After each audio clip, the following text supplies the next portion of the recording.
It was the middle of a quiet night when the world stopped. A strange pulse vibrated through the air, sending chills down every spine. What had come from beyond the stars wasn't a message. It was a warning. The small town of Marlowe had always been quiet. Nestled between rolling hills and dense forests, it felt like time passed slower there. People knew each other's names, their lives intertwined by years of shared history. But all of that was about to change in one night. It started with a strange noise, faint at first.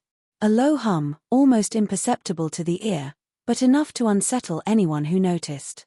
That night, Mark Stevens, a local mechanic, heard it while working late in his garage. The hum grew louder, pulsing through the air in rhythmic waves, and just as quickly as it had started, it stopped. But the air felt different, charged, as though the world itself had taken a breath. Mark tried to ignore it. He was used to odd noises in the town, especially in the dead of night. But then his phone rang. He picked it up, a bit startled. It was Jenna, his younger sister, who worked at the local diner. "Mark, something's wrong. There's something in the sky." Confused, Mark rushed outside to find Jenna. She was standing in the middle of the street, staring up at the sky with a look of pure disbelief. He followed her gaze. The stars weren't as they should be. There was a dark patch in the sky, an absence of light that seemed to stretch across the heavens like a tear in the fabric of the night. It was impossible to ignore. "What the hell is that?" Mark muttered, his voice a mix of awe and fear. Jenna was trembling. "I don't know, but I've never seen anything like it. And there's this sound, it's coming from that thing. Like a whisper." Suddenly, a light appeared from the darkness. A flash so bright, it almost burned their eyes. Then it vanished. For a moment, everything was silent again. But Mark's heart raced. Something had changed. Something had just arrived. And he knew that life in Marlowe would never be the same. The next day, the town was buzzing with rumors. People had seen the same strange light, heard the whispers, but no one knew what was happening. The news spread like wildfire, reaching even the neighboring towns. The government sent a team of investigators, who quickly set up camp on the outskirts of Marlowe. But their presence only deepened the sense of unease. As the days passed, the town's mood shifted. People grew distant, afraid of what might come next. Mark and Jenna, however, couldn't shake the feeling that they were somehow involved in something bigger. Mark started to have vivid dreams of an alien face, not frightening, but calm, almost peaceful. In these dreams, the figure would reach out to him, as if trying to communicate. Jenna had similar dreams, though hers were filled with strange symbols. They were like nothing she had ever seen before, floating in her mind like fragments of a language that she couldn't understand. But she felt as though they were meant for her. One evening, Mark decided to visit the site where the light had first appeared. It was a field on the edge of the town, near an old farmhouse that had been abandoned for years. The investigators had set up their equipment there, but their focus seemed to be elsewhere.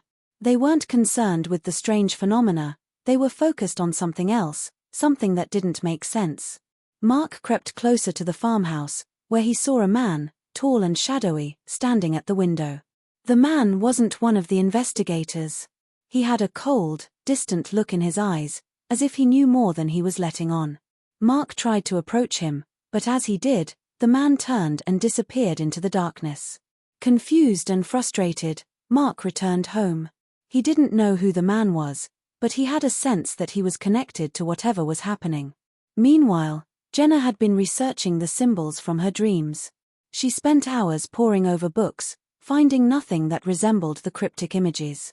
But one night, while searching online, she stumbled upon an old account from a scientist who had written about similar occurrences. The symbols, the whispers, the light, all of it matched descriptions of an extraterrestrial race that had visited Earth centuries ago, only to vanish without a trace. Jenna couldn't believe it. She showed the article to Mark, and together they realized that the visitor wasn't an alien from another galaxy. It was something much older, something that had been lying dormant, waiting for the right moment to return. The weeks that followed were filled with strange occurrences. The hum, the whispering, and the mysterious lights continued to torment the town. People started leaving, abandoning Marlowe in search of safety, But Mark and Jenna stayed behind. They felt an undeniable pull, as if they were meant to be a part of whatever was happening. One night, Jenna found herself in a trance, drawn to the same field where the light had first appeared. She walked out into the clearing, alone, her heart pounding. The symbols from her dreams swirled in her mind, urging her forward. And then, in the distance, she saw it. The same figure she had seen in her dreams stood waiting for her. It was the same alien face, but this time, it wasn't just a vision. It was real. The figure reached out to her, and without thinking, Jenna stepped forward. The moment their hands touched, everything went white. Mark woke up to find Jenna gone. Panicked, he searched the town, but she was nowhere to be found. He retraced her steps, finally arriving at the field. The alien figure was gone, but Jenna was standing there, staring at the sky, her eyes wide open as though she had seen something beyond comprehension. "Jenna!" Mark called out. She turned to him slowly, her expression blank. "It's time," she whispered. The ground beneath them began to shake, and suddenly, a great rumble echoed across the town. The sky split open, revealing a massive ship, larger than anything they had ever imagined. It hovered above them, casting an eerie shadow over the entire town. Jenna turned to Mark, her eyes now filled with knowledge. "It's them. The visitors. They've come for us." The ship descended, its massive form casting a terrifying shadow over the field. And as the world held its breath, Mark realized the truth. The visitor wasn't here to destroy or conquer. It was here to guide them.